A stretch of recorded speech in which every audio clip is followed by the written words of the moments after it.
Looks like the browser is still thinking, but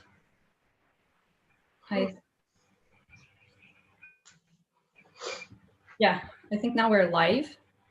So hi everyone, my name is Paulina, and today I host a new live interview for ICSI Expo Eindhoven. And my today's guest is a graduate of Design Academy Eindhoven 2020. A very talented and young designer and creative mind behind the project The Beachcombers, which is now exhibited in ICSI Expo. So hi Gundega. Hello, hi. Thank you, Pauline, for the nice words. Thank you for joining us today. And maybe we will start with your presentation first. Yeah, I can show you about the project and how it came to be. So I'm going to share my screen now. Do you see? Yes. All right. So this is one of my two graduation projects that I graduated with a few months ago. And yeah, the story of Beachcombers begins it begins almost 2 years ago when I was just experimenting with some plastic materials as a part of Envision's workshop. And one of the materials I was playing around with was a rope. So that was just one of the outcomes, and I thought it was quite interesting, the one on the right side. So I didn't have to use any binder or glue because by applying heat, the material kind of just does what it does, and yeah. So we were doing that, and then after some break, I came back to this because I wanted to see what I can do with this further. And for me, it's kind of a new way of working, actually, because I don't think I ever did this before, where I see a material and I go from there, and then I create a story around it. It's usually the other way around, when you have an idea and you think how to best execute it and which materials and mediums to use. So one more thing that I kind of thought I see in this material was that it resembles a coral. Kind of looks like that. So that was a trigger in my mind. I was looking at these artificial corals that they sell for like aquariums, and then what is happening with the real ones when people take them out of the sea to sell them, you know. So this idea of putting nature in a box and in your living room was kind of these were the thoughts that triggered me to work on this project further.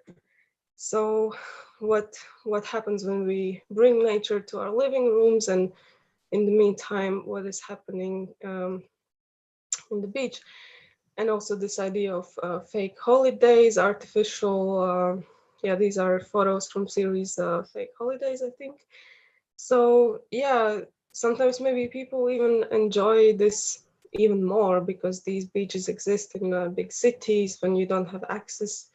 And what if they don't even feel the difference, you know? So yeah, this idea of souvenirs and selling nature for money as a decoration made me think about what are we going to do after there's nothing to sell anymore.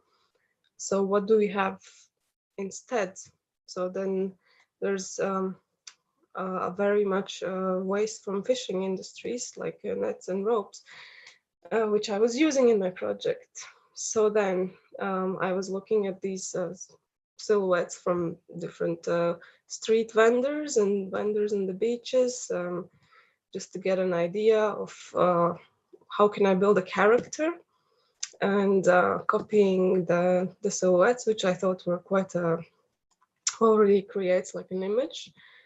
So I started drawing these characters and already planning how I want to apply the material to create like a series of images with these characters.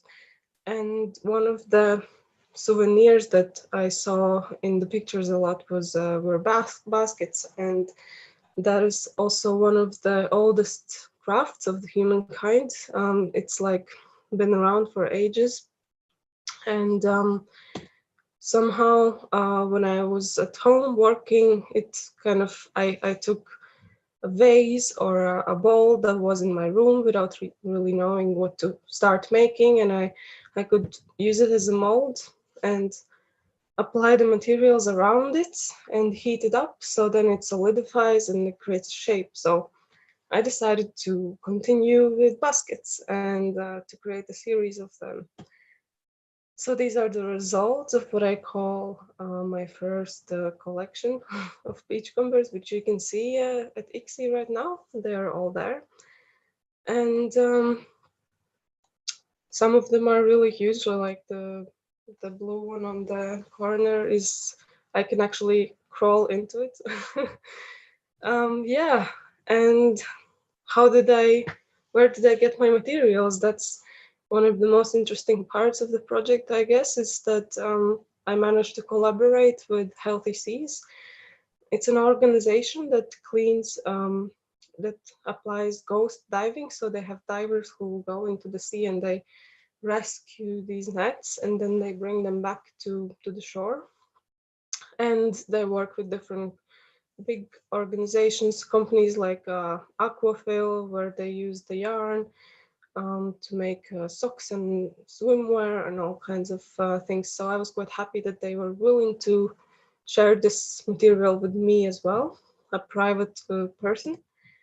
So I went there to the collection point in Den Oever, and yeah, I could just go wild and take home as many as many nets as I wanted. So I loaded the car, and then I came back with this material which I could use. And by taking it apart, I get this fiber, plastic fiber. So then I can use it basically as a clay to shape my baskets. And there are not any tools required except the heat source and a pair of gloves, not to burn your fingers.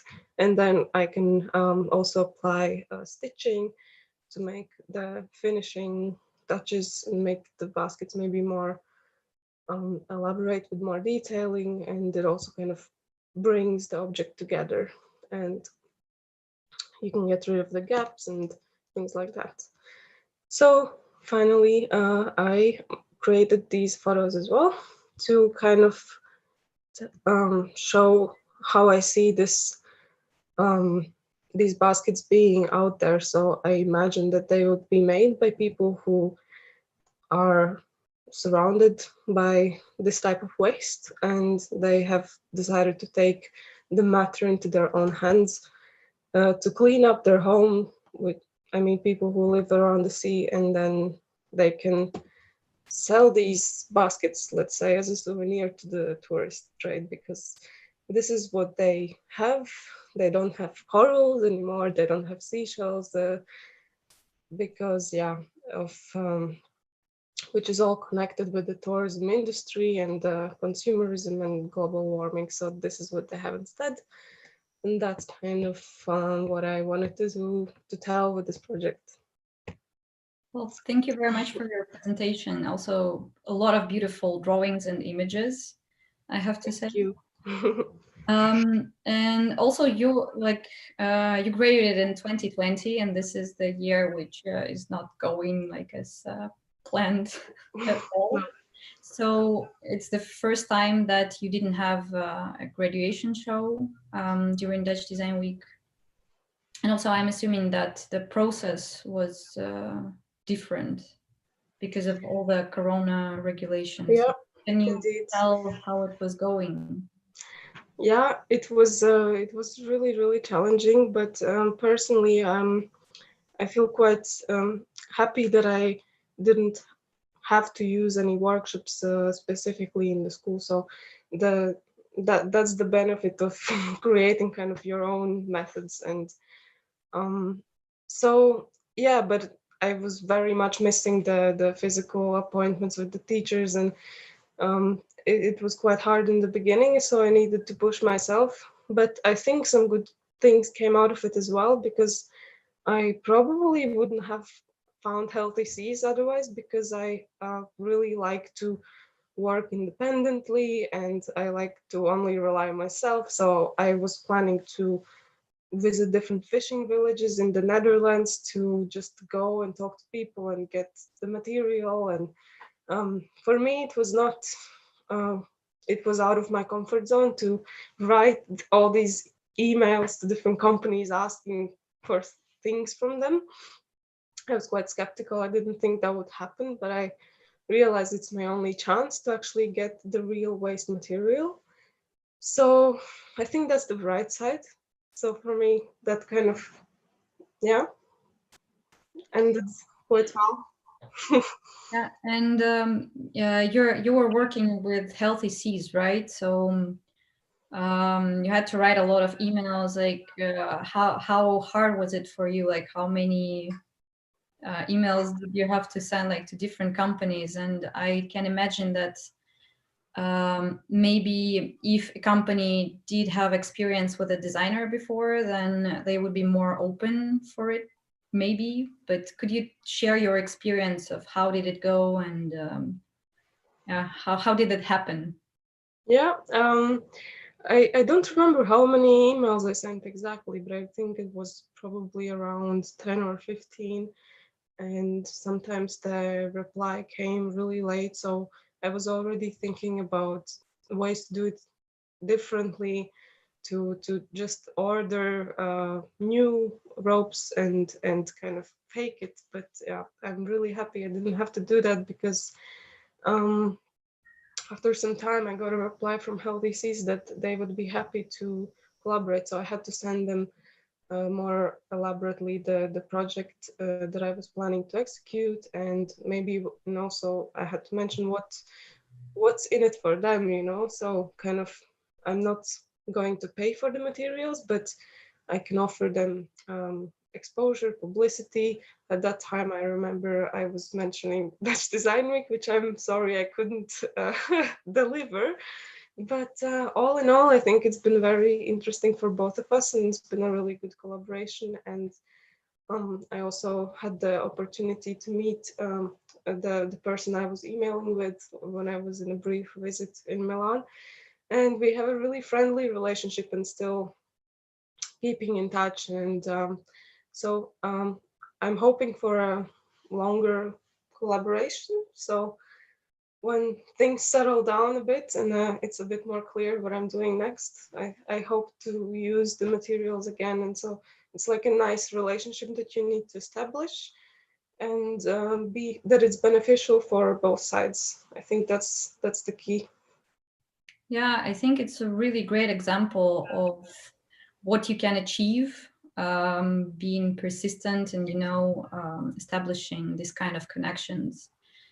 And yeah, I think you have achieved a really great result also because of working with the company on the project. Yeah, that's my first time as well.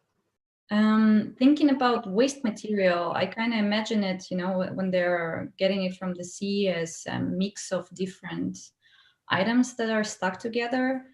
So do they separate it up front, or did you have to go through it all yourself and, separate different types of plastic that would be suitable for your project? How did that part go?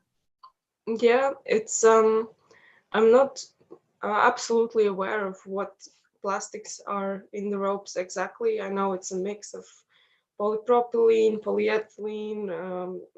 They use all kinds of types, but if you mean like if that it comes from the sea together with like algae and shells and other types of things, then yes, there were some really dirty nets, but they yeah, they cleaned them right away, so with like a water stream. And there was so much of it. Maybe I don't know if you could see in the pictures, but I was really shocked by the amount that they just get to the coast every day. So that's kind of, it, it makes me feel like bittersweet feelings, because I was really happy to get my hands on all of that and I could choose whatever colors. So to answer your question, I went for the cleanest ones that I didn't have to work so much with, because it's already a lot of work to separate the fibers.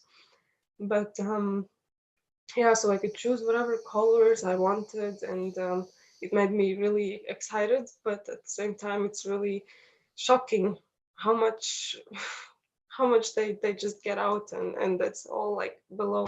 You don't see that on, like, you have no idea what's going on down there. So um, yeah, sometimes I just had to cut off some cotton parts, but other than that, the materials were quite easy to use, and I think they also prepare them for the bigger companies that later also get access to this material. I also wanted to ask you because besides a very beautiful project like a collection of your baskets, you have created a series of beautiful photographs to go along with it and to tell the story. And sometimes when you're working and focused on the project itself, you kind of forget about the storytelling side. So maybe you can have some tips for young designers on how to,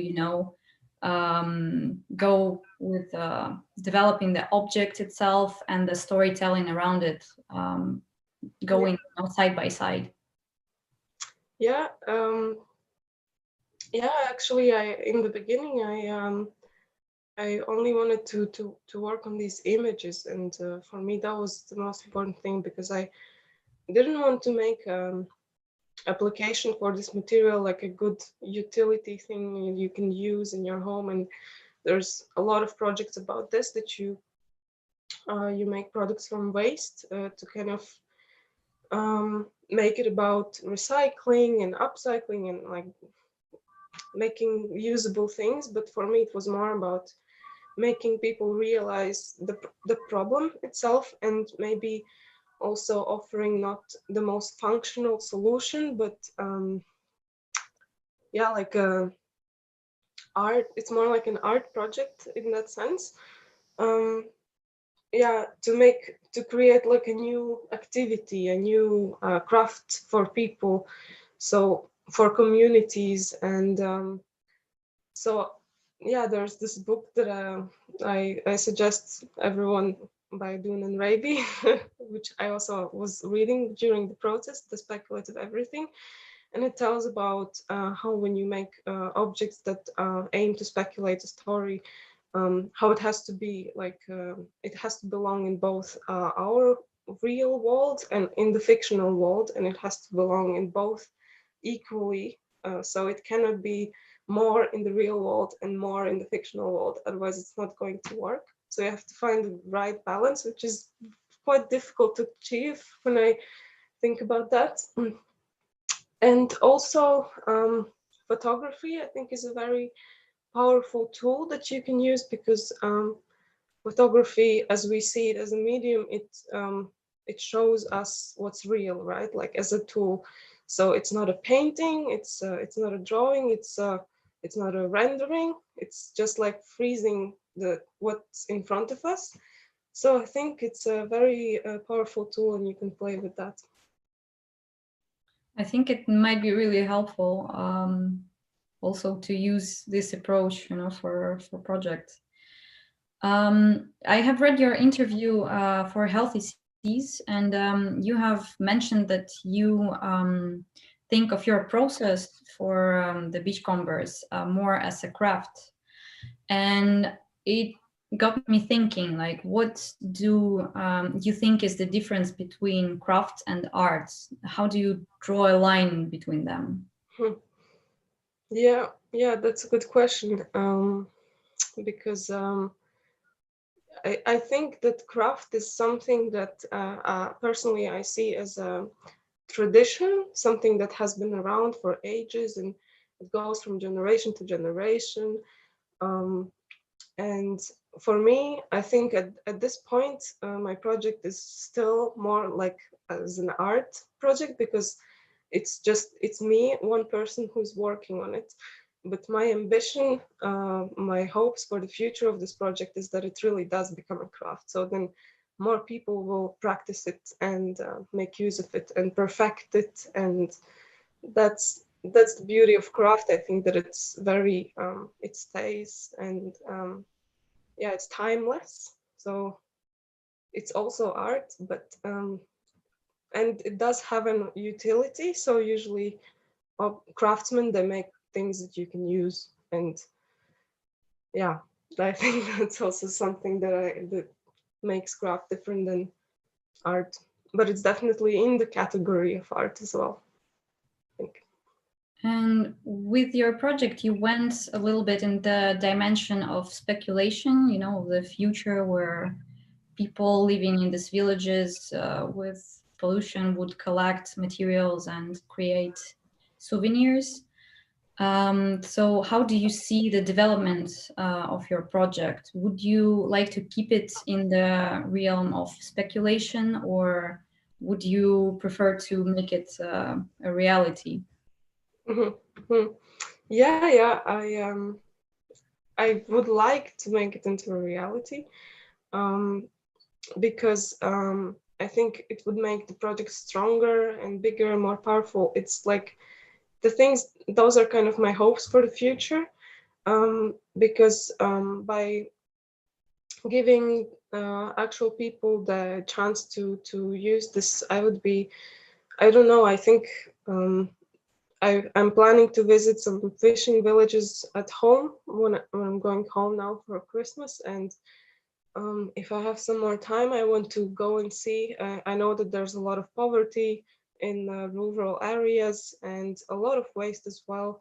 So I'm hoping that by giving them the chance and the tools and the necessary like tools in the mind, I would say, to make use of this waste that surrounds them, it could, yeah, it could give them also something to do and a way of income. So what I hope would like my fantasy for this project would be to create a platform where people like that make these things, and then I could sell them with like the story about the person who made it, like where is he or she from and how old, and like really a platform for craftsmen, and then the the income we could maybe further donate to more organizations that clean the sea, or so it's like a loop. So that would be pretty nice, and I hope that maybe, yeah, it can go there someday.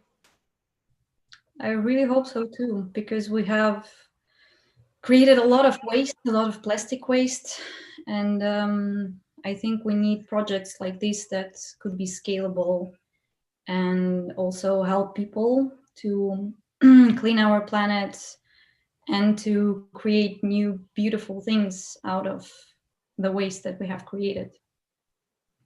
So thank you very much for the conversation. Thank you, it's been great fun. Thanks. Sorry. Yeah. And thanks everyone for watching. If you're in Eindhoven, please come to ICSI Expo and see Gundega's work, Beachcombers, within the program of Rethinking Plastic. So thanks and bye. Thank you. Bye bye. Bye.